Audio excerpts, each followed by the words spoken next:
To our NEC Big Game Major Preliminary Semi-Final between Souths and Canterbury-Bankstown. And today's match in the Winfield Cup again comes from the Sydney Cricket Ground. Well, the winner of this match will play the minor premiers Parramatta next Sunday. The loser will meet Balmain on Saturday. Souths and Canterbury head-to-head in '86, and it's one apiece. Last weekend, the Rabbits were beaten by Balmain, but in recent weeks they have beaten Manly, Canterbury, and played a draw with Parramatta.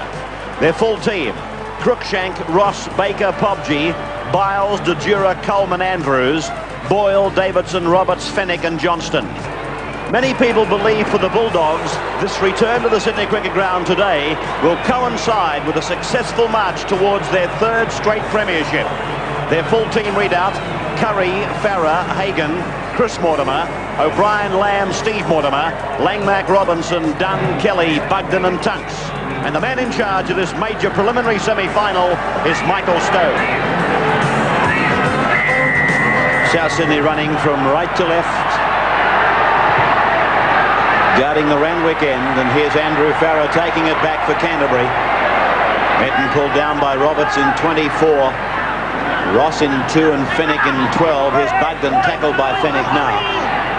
22 metres out from the Canterbury line. Steve Mortimer to Jeff Robinson. Robinson's put it down. Coleman comes up with it for South. Spreads the ball to Boyle.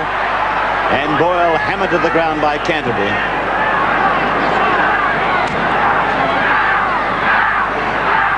So South's kicking off, indicating that Canterbury have elected to run into this wind, and here's a penalty going to South, right in front of the uprights, only 30 metres out.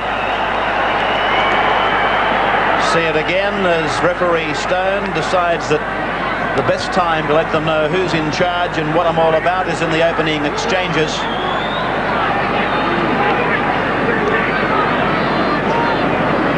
Three great Rabbitohs of the past. Their current coach, George Piggins, John O'Neill, Lurch, and Ron Coote off to the right. Neil Baker, one of the game's best kickers. Former Canterbury player, he has missed it. Oh, that therein could do terrible damage to the Baker confidence. No score, South and Canterbury. 22 dropout by Lamb.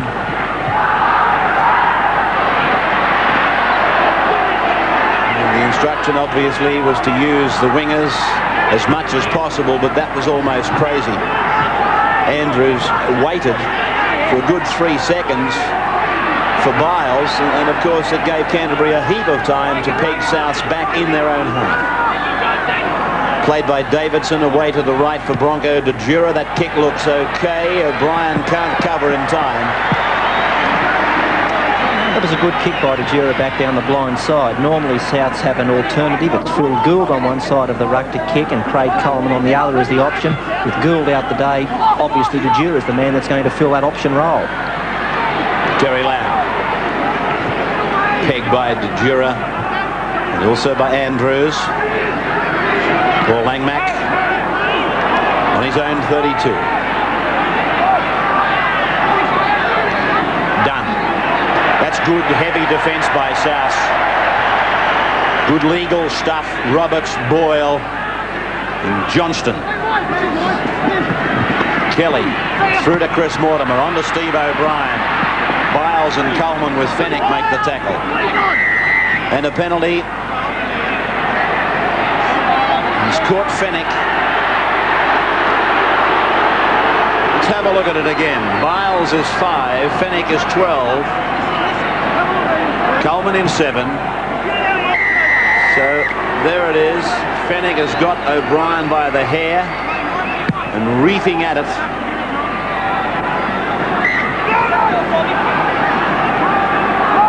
There's the lower grades. West defeated East 17-12 in extra time, and East defeated Manly 17-8.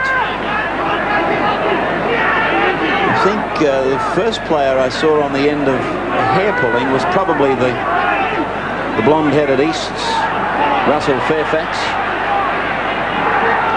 Here's Bugden out from dummy half. 32 metres out from the South line. Steve Mortimer tackle.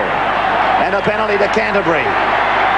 Against South for inside the 5.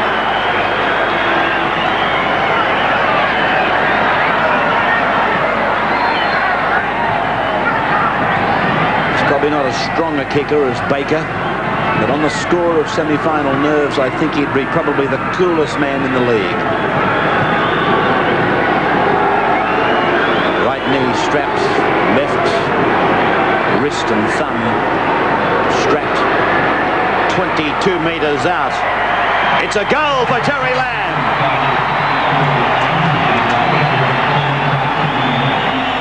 In favour of Canterbury.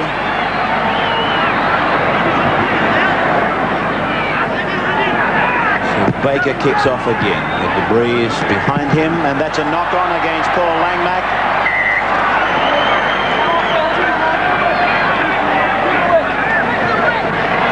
See it again. Langmack mistimed his approach to the ball and then went for the spectacular take. South winning the scrum. De Jura tied up by Lamb, who came up on his outside. Langmack breaking from the scrum quickly. Away now to David Boyle. Met by Kelly with Dunn and forced back to the 22 line. But it's very much South on the attack, trailing 2-0. As Andrews is picked off, and it's a penalty to South.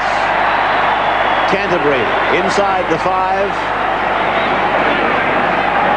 This is right in front and noticeably closer than Baker's previous unsuccessful attempt.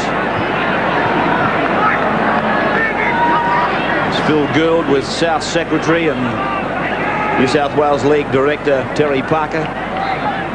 Terry Lamb's goal just a few seconds ago made it 186 points for the season for him, being the season's leading point scorer anyway. Baker so far 165 for the year. I'll be shocked if Baker misses this one. I am.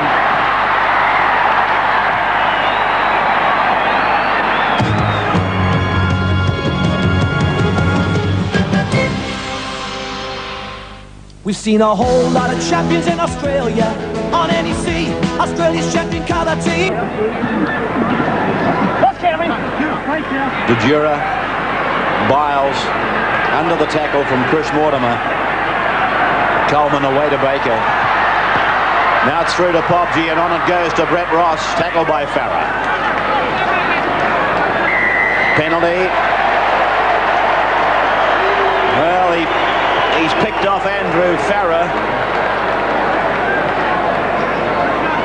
By Jove, he didn't give him any room for time to roll away. In fact, I thought that Farah, looking at him, was doing a fine job of getting on with the game, rolling away from the tackle player, but Stone sticking rigidly to that ruling as Baker takes the line finder.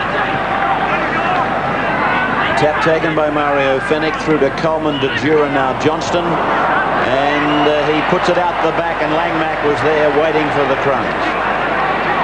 And he wouldn't be waiting there by accident, Langmack. The game is so technical these days. I'm sure the coach would study videos with the little idiosyncrasies of each and every player, and maybe Johnston shows up as a player who will squeeze out that ball at any cost. And he's a good man to sweat on for some crumbs around the ruck. It's away for Lamb and on for Hagan, and Hagan cuts them out and finds Curry. O'Brien! Centre field kick by O'Brien. It'll go over the... Or will it? Oh, it's stopped. Set up on its point. And it's gone in touch in goal. It's coming out for a 22 place kick restart.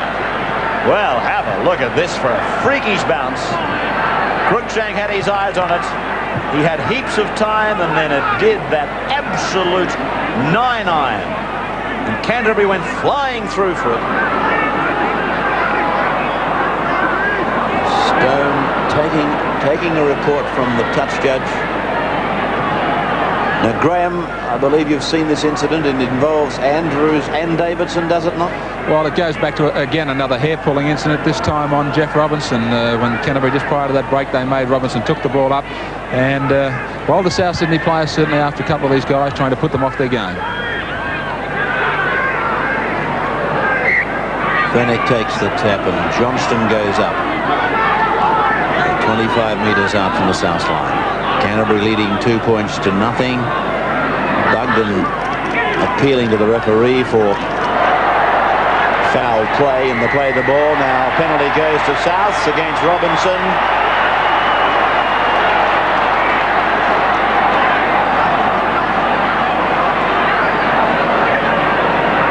Boyle it was, tackled by Robinson. He picked him up, drove him with Tunks into the ground. He tried to get up and play on, and there's Stone putting that ruling on again. That time, though, no question about it. South through 2 pivots, and it's picked up by Roberts.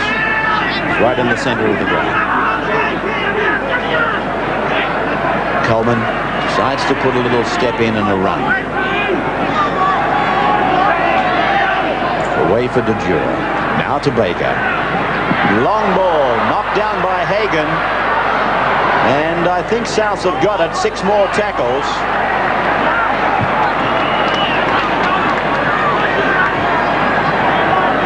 Podgy. Robinson again trying to drive the Souths player into the ground. The time he was given help. Mario Fennick with a good run on the blind side. Now it's Davidson. Well, they're hitting very, very hard out there. Played by Davidson back to Fennick, and this is good stuff by Souths. Mightn't look very flash, but while you can make 8 and 9 metres from dummy half, why not? Baker stepping back inside. He pops a one-hander up to Coleman, but Coleman, oh dear, that's an awful kick by Craig Coleman. Went out a good 15 metres on the full. Canterbury coming up with a scrum. It's Lamb who's been turned back inside by De Jure. Now it's Steve Mortimer, tackled by the lock Andrews. Dunn, back for Steve Mortimer. Got under Lindsay Johnston, but eventually he was secured by the lock. Now it's Kelly, met by Johnston. Ooh, did I see a short right from the South number 13? The touch judge did, so did the referee.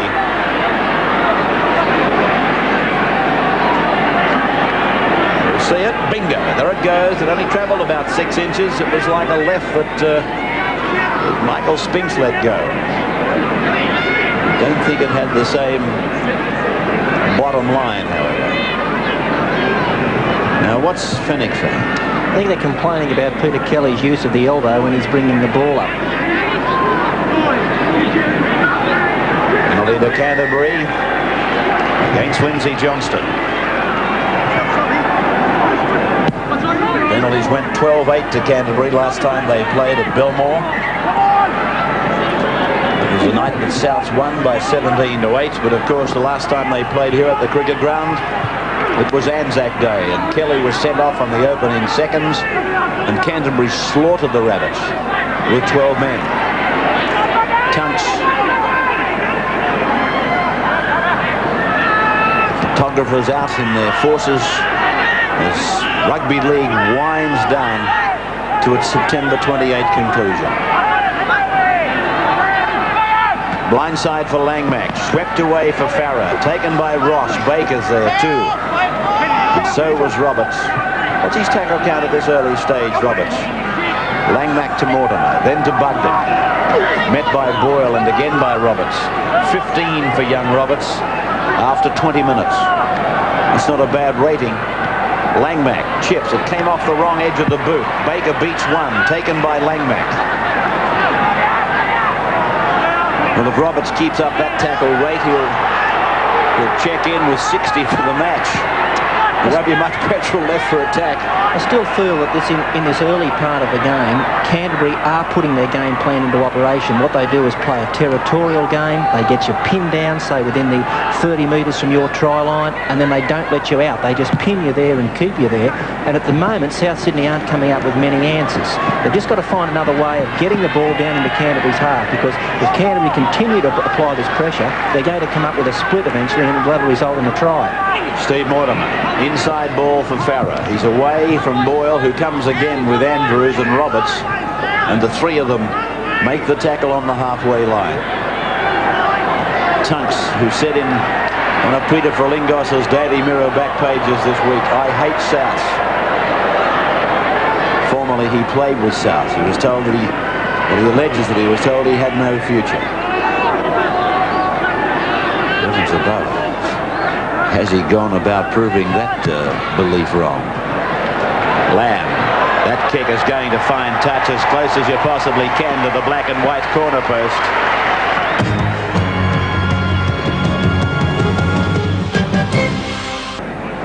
Parramatta watching on up there, as you can see, Sterling with Atkins.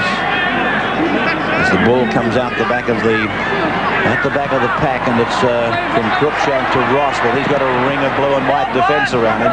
That's a good piece of football by Ross. It mightn't have looked very flash.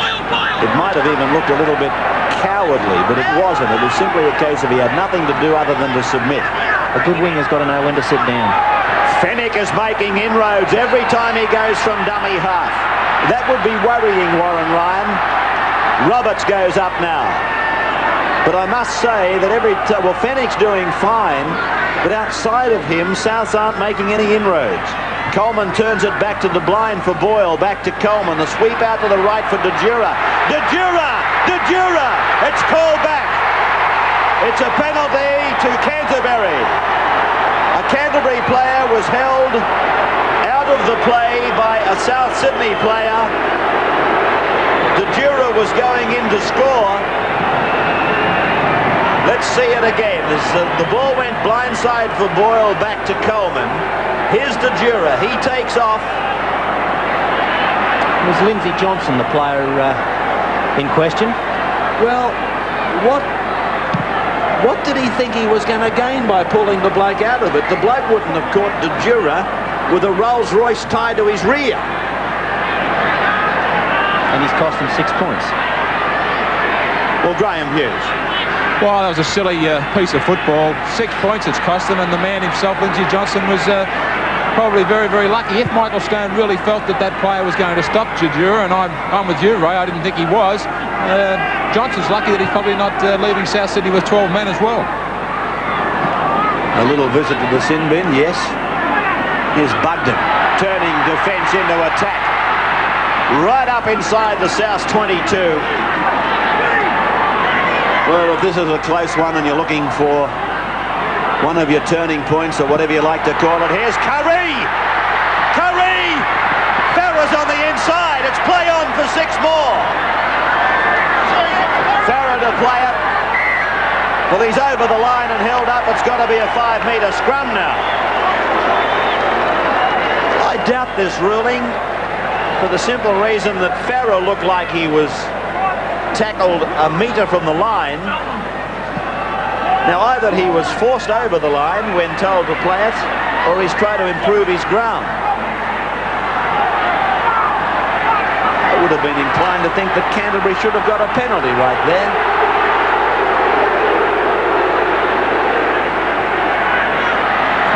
Mario Fennick, tackled by Bugden.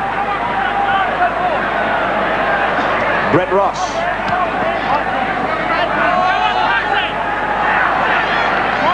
Johnston. 5 tackles gone. The chase from Marker is on from Mortimer on Baker. Baker's kick's not bad. It's between the fullback and the winger, back inside the Canterbury 22. O'Brien. Just 2 points to nil in favour of Canterbury, but keep in mind that Souths are running with the breeze. These are stupid things that Souths are doing. I just saw Roberts strike for the ball in the play the ball. It wasn't a rake, it was a kick. All he's done is restarted the tackle count, and Canterbury are now on, I think, their second tackle, and they've reached the halfway. Kelly.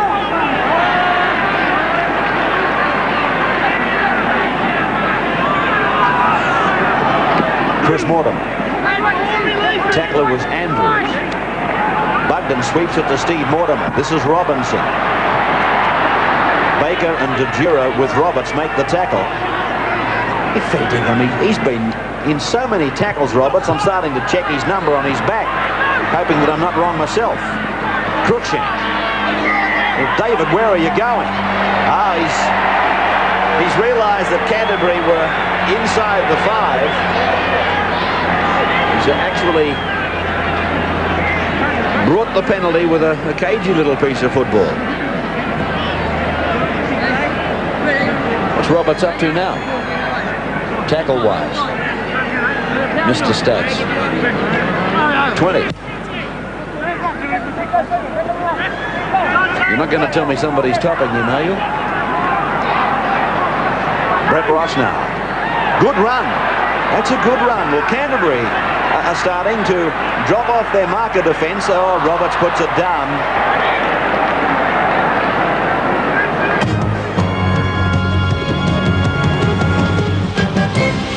Working the scrum. Middle of the ground. 40 metres out from the south line. Lamb.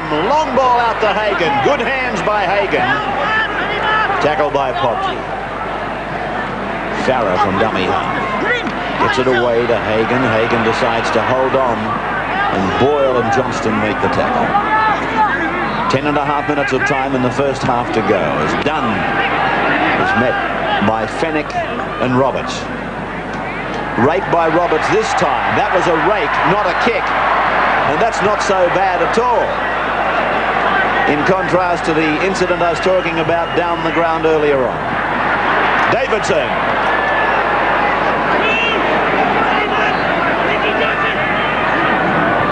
Johnston. Tunks went in with a shoulder charge. 4-all the scrum, 6-5 the penalties to Souths. Kickers on for Baker. That's not a bad kick. It's found touch just outside the Canterbury 22.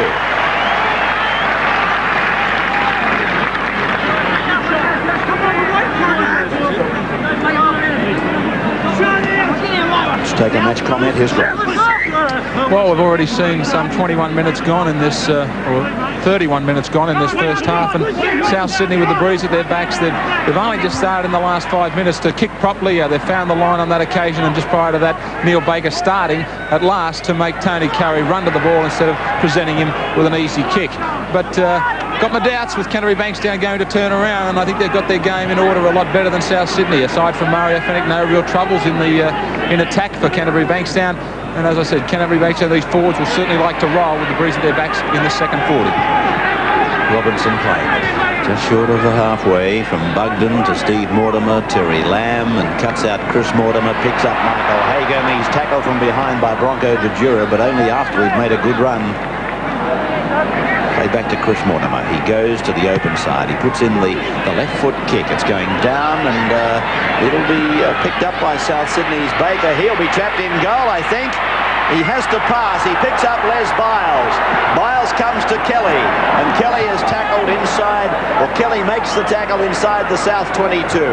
Cruikshank comes up to take a run out. Ooh, that was dangerous stuff from South. Davidson. Souths need every bit of his power today, Davidson. Roberts, Boyle. That's better stuff, really, from South. Just those few plays, they really went ahead. Baker now. Took a look. Put it down in between the fullback Curry, the ball coiling back to Curry. Oh, through. 12 metres from the halfway.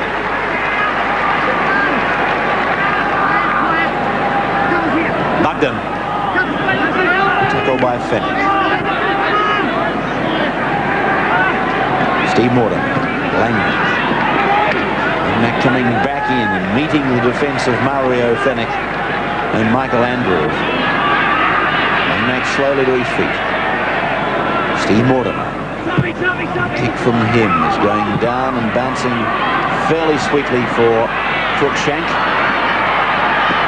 Glad I used the adjective fairly, because as it turned out it wasn't. Well, Cruikshank is proving very elusive. That's a magnificent run by the young fullback.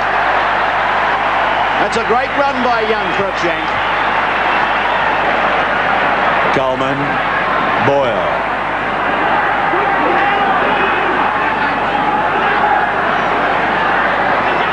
Through Coleman for Johnston.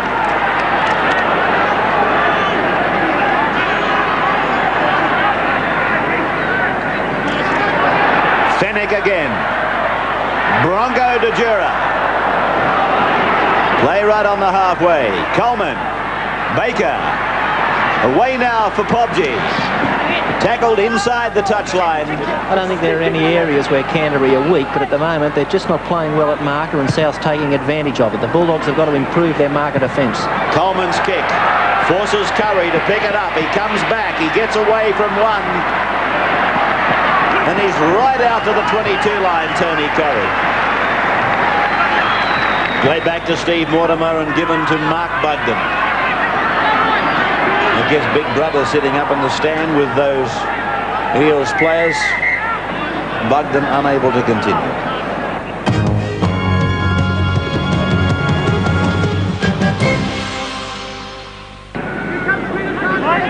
First half has 5 3/4 minutes to run. 2-0 in favour of Canterbury, running into the breeze, which they have been told by the meteorologists or the wind assessors will pick up in the second half. As I said, it's becoming very technical. Terry Lamb. Now it's Curry breaking through. O'Brien goes over the halfway. He beats Roberts. He doesn't beat Coleman. Gets it inside for Lamb. The ball comes infield and South's come up with it. Quick push of the ball to the left is on for Souths. Biles is turned inside by heady play by Langmack. He realised that it was on out to the left for South, so he got up in between the ball carrier and the intended ball receiver. Turned him back inside. Roberts.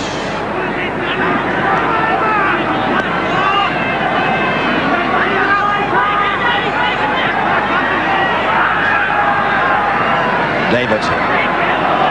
You see, the impact of Phil Gould being out of the South Sydney side is one thing, but this man with the ball, Craig Coleman, doesn't have the latitude that he normally would with Phil Gould in the team. He really is a second halfback with Gould in the team. Well, what the opposition has to do if Gould is in the side is they've got two men to mark. Whatever they'll play, South will play Coleman one side of the ruck and Gould the other. But now it's obvious whatever side of the play the ball Coleman is, that's the side the play's going. Tunks.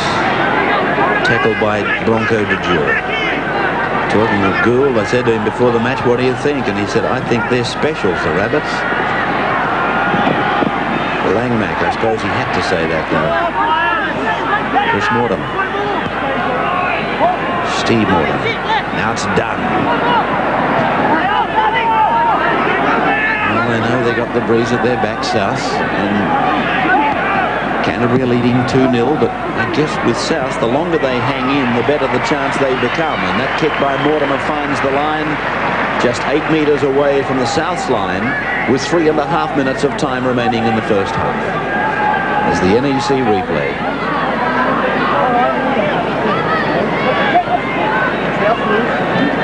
There it is. 2-0. And with the sound of Michael Stone's whistle. It's come out to South, and Coleman, as we said earlier, submits near the touchline. There's Biles. Neither doing one thing nor the other. That's Johnston.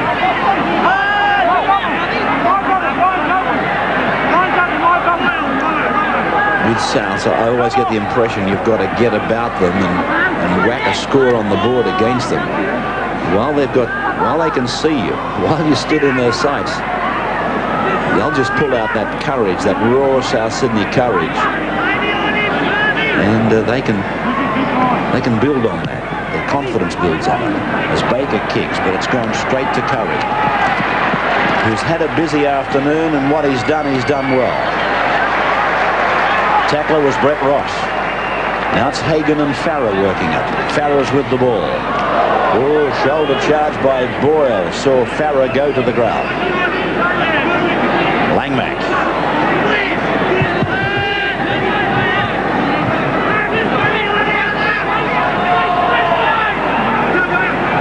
Terry Lamb. Michael Hagan.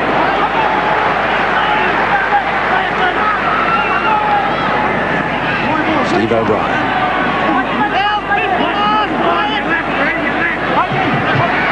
Steve Mortimer. Oh, David Pritchard knocking on. 18 metres out from his own line. Here's a chance with 1 minute and 25 seconds to go for Canterbury to come up with this scrum win and pile a try on the board before half-time. Can they do it? Won by the Dogs. A dummy by Hagan. He's gone back inside. The ball goes down. It's picked up by Pobji, and it's a penalty to Canterbury-Bankstown. You'll see on our replay, Terry Lamb was held out of the play, and Mike Stone, the referees, decided the South Sydney player in question, Bronco De Jura's got to spend time in the sin bin for the offence. Bronco De Jura, 5 minutes in the sin bin.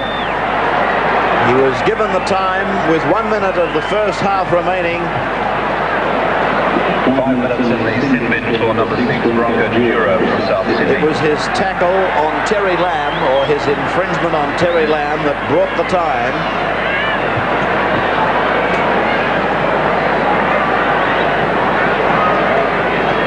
Bronco has gone back to the sin bin, probably believing, I hope for his sake, his confidence sake, that he thinks he's given 2 to save 6.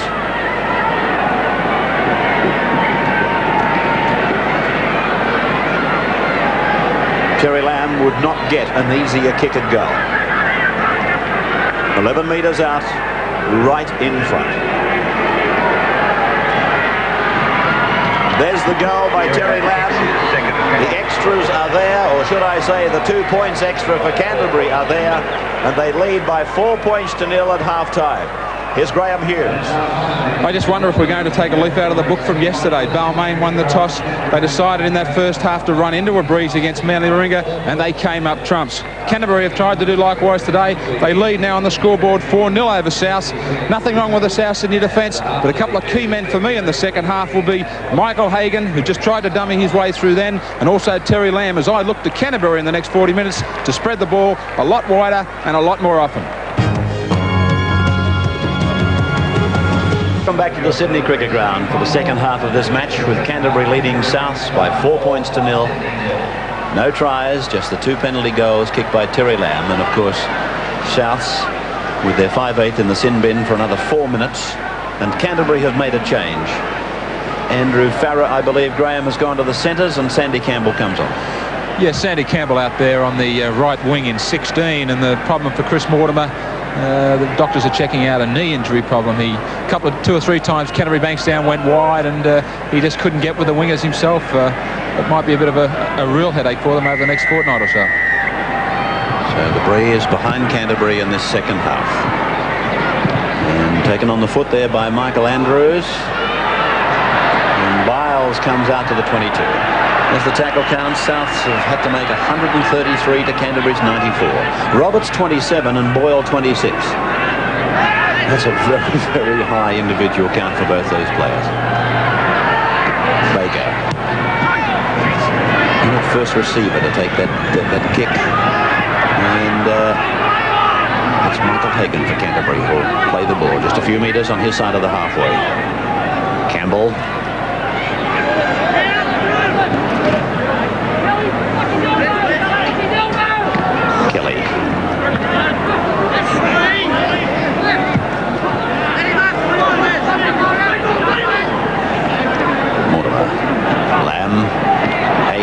Short pass Hughes for Curry.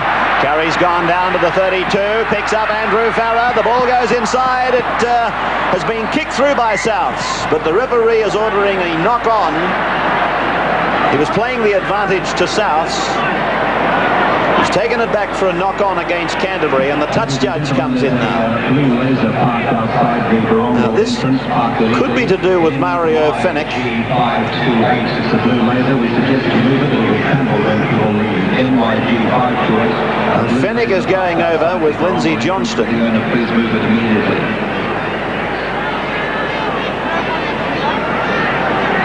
I thought it might have been something that Fennick did in the back play that involved he and Peter Kelly. But Lindsay Johnston is the man there with Fennick. I'm pretty sure that it concerns him more than the captain, whose right it is to listen in to what was going on. This is Coleman out. Canterbury just starting to open up now in the last few minutes of the first half, and what we've seen early in this second half, their backs have had plenty of the ball. They obviously feel that if they're going to win this game, that they can beat South Sydney out wide. Fennick away from dummy half, gaining a few metres. Taking it out from their own 22. At this stage, let's take you to the sideline. Here's Graeme Hughes with David Gillespie. Dave, that left hand, the work action, how are you placed now? What's the story from the doctors? No, but they let me out for the day just to watch the football. I've got to go back in the night and possibly have it operated on Tuesday to take it off below the first joint. Well, that's unfortunate for you, but is that any advantage, any way for you as regards to possibly playing? Probably be an advantage, mate, to get rid of it, because it's as it is, it's only dead as it is now, you know. And as soon as they get it off, it'll heal quicker, and then I'll be on my way back to recovery. Does that help David Gillespie as regards to, say, a possible kangaroo tour? Oh, no worries, mate. As I said, as soon as they get it off and it starts to get men. It'll only a matter of weeks before I'm right, I hope. This must be a bonus for Canterbury. They decided to run into the breeze, and yet they've been able to turn around with a 4-0 lead. Yeah, mate. We've made a couple of breaks out in the backs, and Tony Curry getting his confidence back. He's made a couple of breaks too. I'll be looking for him. They'll be looking for him in the second half to inject himself a bit more, I think. Okay, David. Good luck with that injury. Thanks, Graeme. Peter Tunks. Penalty went to Canterbury against Roberts for making the tackle and then taking the player over the sideline. Kelly has no marker. Blindside rush for Langmack and O'Brien. Again, they make ground off it. O'Brien looks at the line. Langmack will score. Langmack has gone in to score for Canterbury.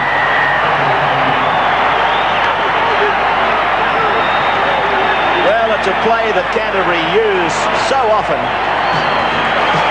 It's simply a decoy going to the open side, and here it seemed to me quite simple that they had 2-on-2, but Les Biles, the man who should have been marking O'Brien, appeared to get lost. The try is scored by Paul Langmack. Well, what happened? The South Sydney defence was waiting for Canterbury to spread the ball wide on the open side. They didn't do it. They hit that narrow 10 metres right near the sideline. O'Brien made the break after a pass by Langmack. Langmack backed up to take the return pass on the inside and fought his way through the tackle for the 4 points. Paul Langmack, the try scorer this season with Halifax.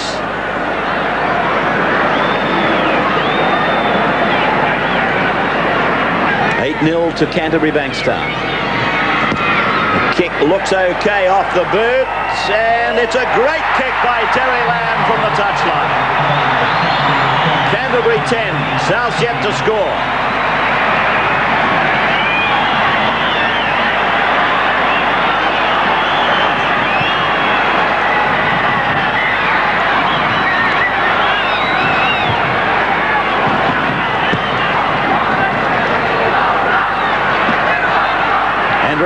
Playing in the centres in the second half.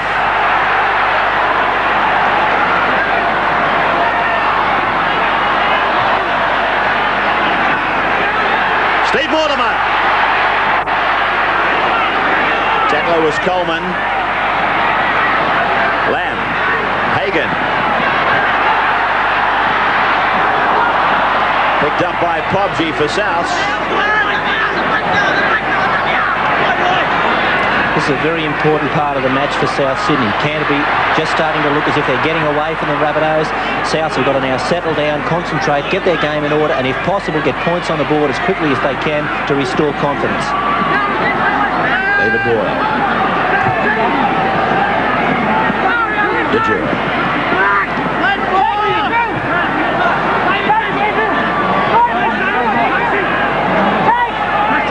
Coleman. That's Davidson. Inside the Canterbury 32 line. On to Coleman and away now for Baker. It's a penalty for Souths. Against Canterbury inside the 5, and this kick for Baker will be right in front. 23 metres out. The attendance going into the frame, 24,573.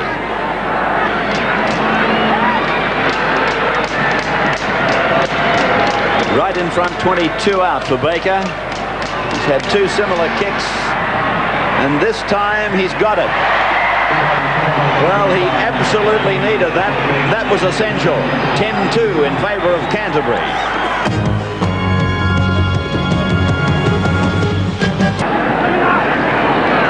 Mortimer. Kelly's knocked on. It'll be a scrum. About 12 metres on the Canterbury side of the halfway as Folks goes out in jumper number 14. Robinson comes from the field. And it's this depth that Canterbury has that will stand them in great stead coming through the final series, more so probably than in any other part of the season.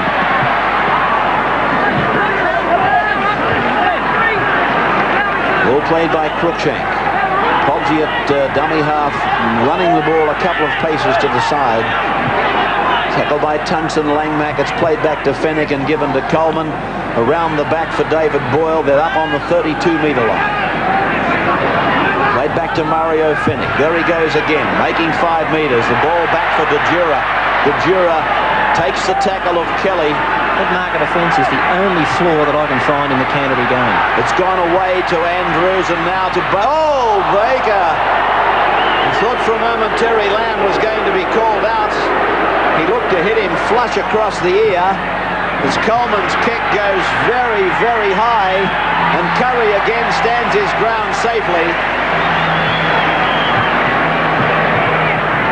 This was the take by Curry. He had his eyes on the ball at all times, his arms cradling the ball in. 6 more tackles for Bugden to play it. Fennick pointing at the referee. Campbell tackle, 12 metres out from the Canterbury line. 10 points to 2 in favour of the Bulldogs as Tunks meets them and is tackled there by 2 Souths players. One of them was Fennick. Another was Roberts. Now it's Dunn. Dunn not happy with the treatment from Boyle. Bugden tackled by Boyle and Johnston.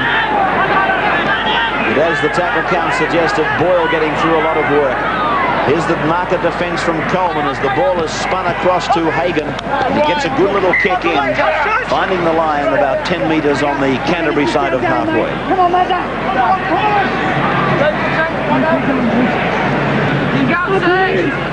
10-2 in favour of Canterbury.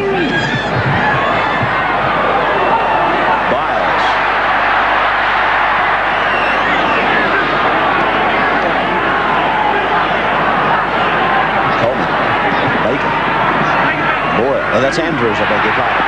Galloping into some space. He's 12 metres into Canterbury's territory. Coleman. Through Pogsy to De Jure. De Jure, 20 metres out from the line. Pulled down by O'Brien. That indicates how desperate Canterbury were. Now it's Coleman, intercepted by O'Brien. Shades of 84. O'Brien intercepts. See folks in 14. Back from that groin operation that put that fairly huge punctuation mark in his season. Tunks to play it. He restarted the count. This is the second. Langmack. Oh, that's punishing stuff from Boyle and Andrews. Andrews coming off it, not second best, but third best. Still on his haunches. Bugden. 5 gone for Canterbury. Lamb. Kick will be fielded down near the goal line by Cruikshank. Farah and Kelly tidying up. Brett Ross. Kelly the tackler. Davidson. Fennick. They're 30 metres out from their line. Johnston. That would be 4 tackles gone for South. Davidson grinding that ball down the ground to a point about 8 metres from the halfway. And a penalty to South.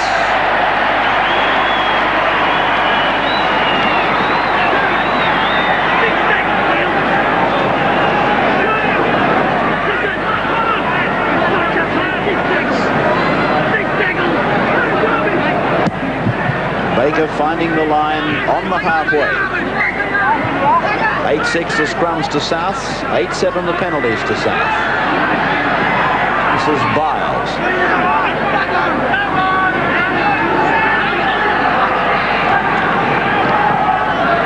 Johnston.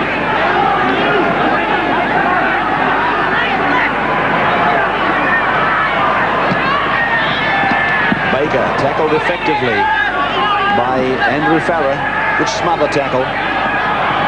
Boyle. Tunks, Dunn and Farah making the tackle. They're on the Canterbury 32, the Rabbits. Davidson. And 5 gone for Souths. It's the ball with Baker. Puts it up, but it's out on the full.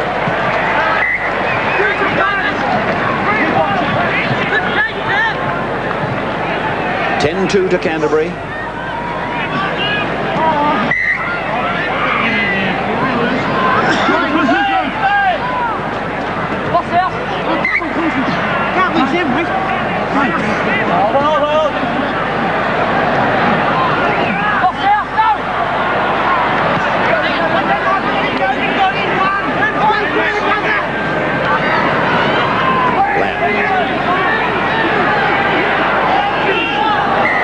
This will be a penalty to Canterbury against Les Davidson.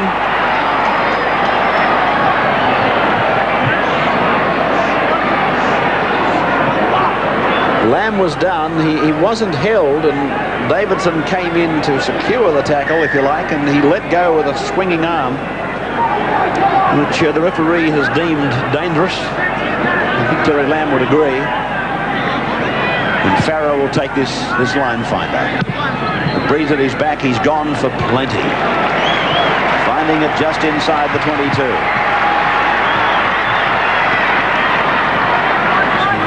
They'll probably use that very popular blindside play of theirs again here.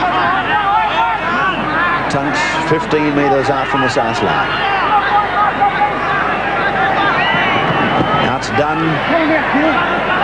They're ready for it now. Curry, the fullback, is on the blind together with and Souths have come up with the ball, but it's a penalty to Canterbury.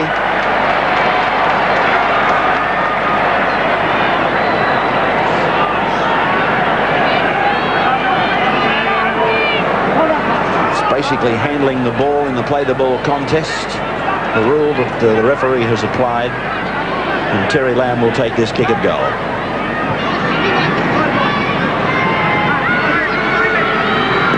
Left the boot and he's hooked it, so it's no goal for Lamb, no change to the scoreline, but Canterbury will get the football back. 10-2.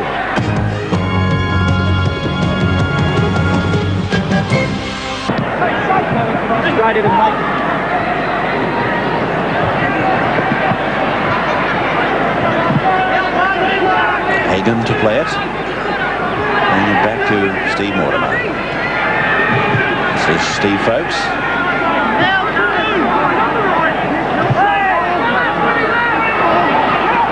Kelly and Langmack hitting up on that blind side, and again they found South Sydney short on numbers. Campbell kicks ahead, he might score. Oh, Cruikshank got a hand to it and it went over the dead ball line. Well, every time Canterbury stack this blind side, it seems to me that they're outnumbering Souths on every occasion. The Souths are flirting with danger, Ray. What they're doing is they're playing their two centres together on the open side, which is leaving their 5'8" to fill in on the blind. Now, if he's not concentrating and not alert, Canterbury are going to make yards there every time. The drop kick comes down fairly shallow, and Farah goes charging back towards the South's 22 line. Now, you've got the situation at the moment back on that blind side. You've got the two South Sydney front rowers holding. So if Canterbury can play the ball quickly now and fire the ball back there, they're going to make yardage again. They come the same way again, and Tunks will play it 15 metres away from the South's line.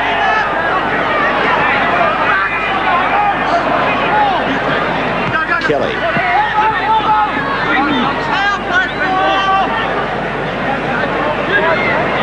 Now they're set to the right, Canterbury. Mortimer. Lamb. The kick across by Lamb. Brett Ross read it. He might make the field of play. It's going to take plenty of work. No, it's a line dropper. The Canterbury have got Souths by the scruff of their neck down there.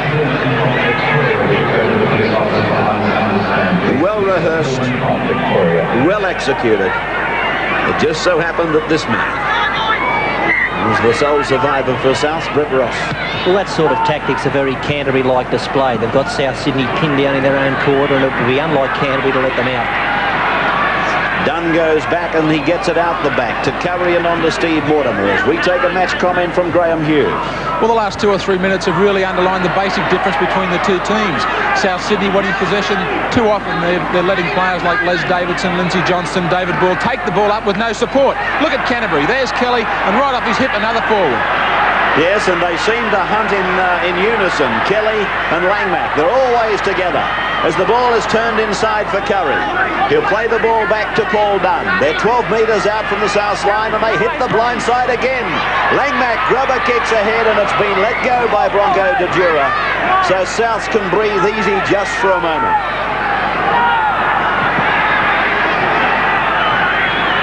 So Langmack and Kelly are hunting as a pair, as I said, and Lamb and Mortimer are setting it all up there, calling the tune, using the kicking game now, but they're pumping away at the blind side at a ratio I would think of around about 4-1. Of course, just when you decide to stack the blind side and mark them up, they'll probably punch the ball wide to the open side and catch you out there. But really, defence comes down to one-on-one. And I've got a horrible feeling that that's just what Souths aren't doing. Somebody is standing there marking nothing. Boyle.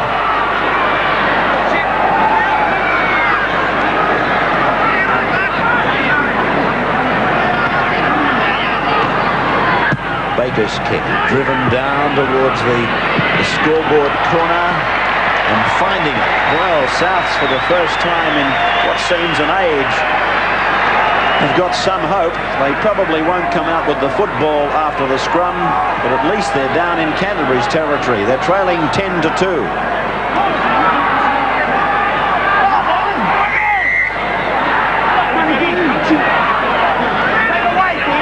16.5 minutes of time remaining as Canterbury win the scrum.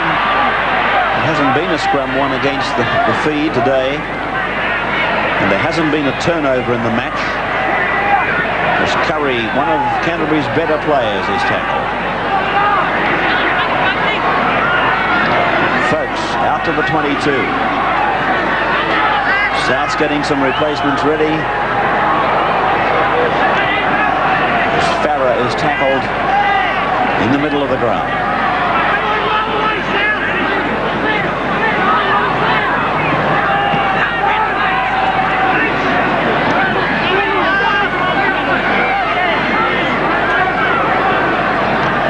7-5, the handling errors. Canterbury. Play on. And it is play on, and Hagan gets it away to O'Brien. O'Brien gets around the fullback, and he brushes off Baker, and O'Brien goes in to score for the Bulldogs. That's the ball game. 14 points to 2. So the kick by Lamb was knocked down. Hagan came up with it, gave it immediately to O'Brien. He beat David Cruikshank. He fended off Neil Baker. And from there it was just simply a case of running and putting the ball down. We saw Canterbury score a try similar to this on Monday night. A good effort by South Sydney to charge the ball down, but then they had no one back to cover it up. It was picked up by Hagan onto O'Brien. I thought he'd go on with it himself here, O'Brien, when he'd beaten the fullback, but the cover defence was able to pick him up. He looked inside after he'd beaten the cover defence, didn't need any further support, and did the job on his own. He's a very fine finisher, this fellow, Steve O'Brien. 22 is Paul Roberts. Highly rated. Baker's off, so is Andrews. Now, what changes have been made, Graeme? Neil Baker's off. On in 18 is Mark Ross. Michael Andrews is off. On is Wayne Chisholm in 23. And Lindsay Johnson has left the field. And out there in 22 is Paul Roberts.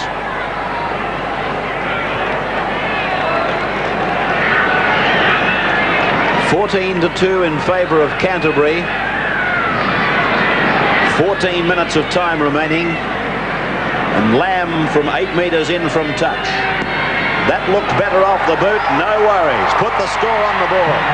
Canterbury 16 leads South Sydney 2.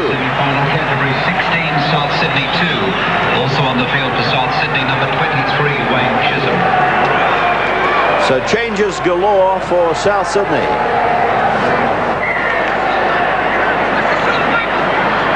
Chisholm for Andrews, Mark Ross for Baker, and Paul Roberts for Johnston.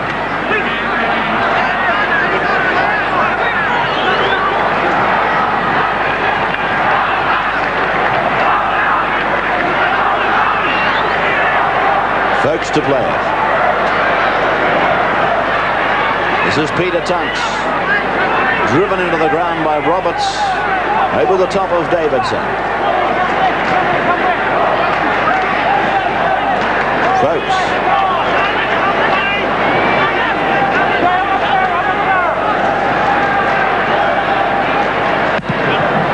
Farrow's kick.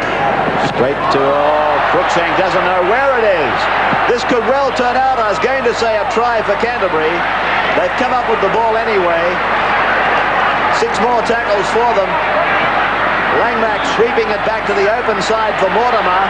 He's got Big Dunn with him. He goes ahead.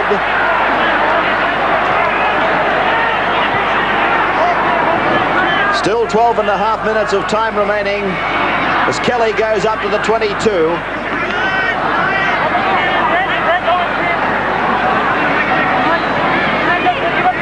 Terry Lamb. Hagan. Stabbing kick ahead. Farrer didn't get much room. And Canterbury driving the defence. Mark Ross grounding the ball. The line drop out to restart. But here in the second half, Canterbury have been awesome. Just wondering whether in fact Ross did ground that football. No, I'm not so sure that he did. So the line dropout comes down to Sandy Campbell. Kelly getting some attention for the Dogs. Away for Steve Mortimer. Out for Dunn. Now it's with Hagan. Played the ball 30 metres out from the South's line, and Souths appear to have a rendezvous set down for them with Balmain on Saturday. Parramatta with Canterbury on Sunday. Tunks to the 22 line. Of course, Souths with another replacement coming on out. Of course, that meeting of Souths and Balmain I don't think it'd be worrying Balmain too much. I think from memory they've won the only 2 they've met in. So the Tigers, they would be, I would think, entitled to feel fairly confident.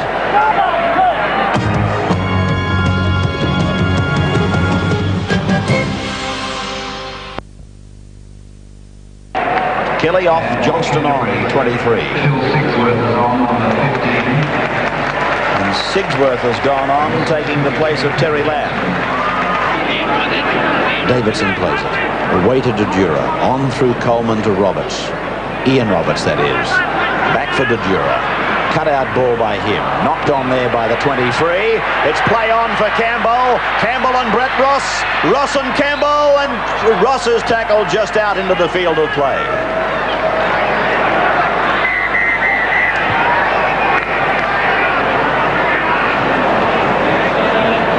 This was the duel between these 2 wingers, and Brett Ross getting there in time.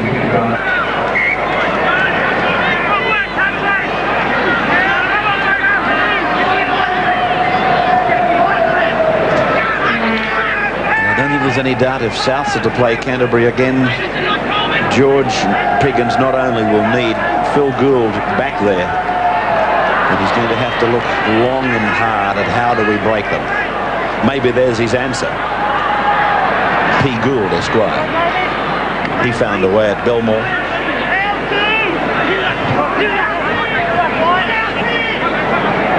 Of course, I suppose he will get some consolation, Piggins, out of looking at the match back and saying, well, if Baker had have potted those 2, and if Johnston hadn't have got involved, Dejura would have scored. And he can add all that up to 10 points. Mortimer deftly putting it inside for Curry to Sigsworth. This is their last, and Mortimer runs with it. Gives it to Tunks. Tunks' pass to O'Brien. Look forward. Has been ruled as such. And a scrum will go down about 5 metres out from the south line.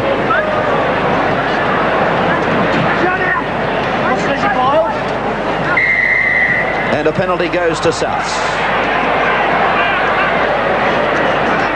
It's against not Mark Bugden, but the near side prop.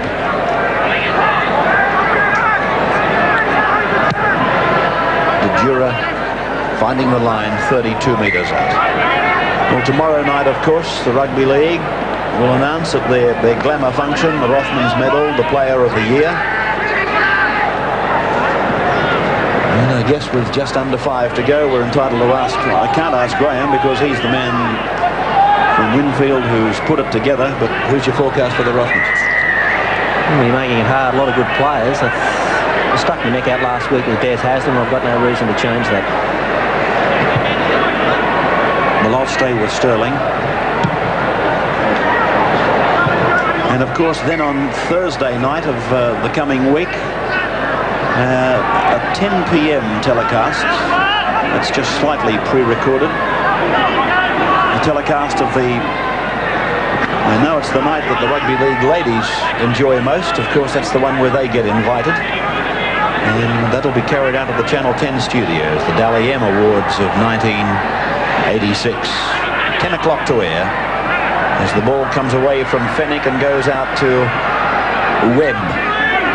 For South, tackled well outside the Canterbury 22. A little chip from Craig Coleman, fielded easily by Michael Hagan, who's had a splendid game. And here's a penalty going to Souths for shepherding against Canterbury.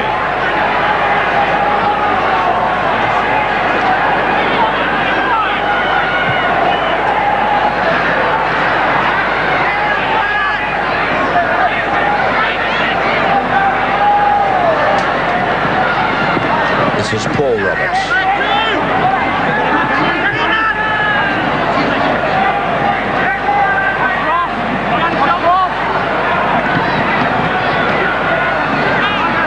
It's Chisholm. There's the siren. A A match that in the first half was very, very tight has seen Canterbury unfold their attacking weapons in the second half and defeat a rather disappointing South Sydney, I think, to be kind to them. 16 points to 2. Langmack and O'Brien scored tries. Lamb kicked 4 goals. Baker kicked 1 penalty goal. 16 to 2 in favour of Canterbury over Souths. The Dogs will play the Eels. The Rabbits will meet the Tigers next weekend. Steve, the side seemed to find its feet out of the SCG again. Yeah, much improved performance, Graeme. There's a long way to go, but we're very proud of the boys today, very proud of them. The forwards certainly put it together. They certainly did, Graeme. I think we've still got a lot to do too, to improve to beat Parramatta, but that's on next week. We'll celebrate the night and we'll get our nose to the grinding stone tomorrow. Yeah, and I spoke to Terry Lamb when he came off. The side has always seemed to have that confidence against the Eels, haven't they? Well, yeah, they're a great side, but there's a lot of football in this competition yet, and we'll do our best. We respect them almighty, actually. Congratulations today. Thanks, Graeme. Okay, very happy Canterbury captain Steve Mortimer. A break, then back into the Bulldogs dressing room with Bill Anderson and our man of the match.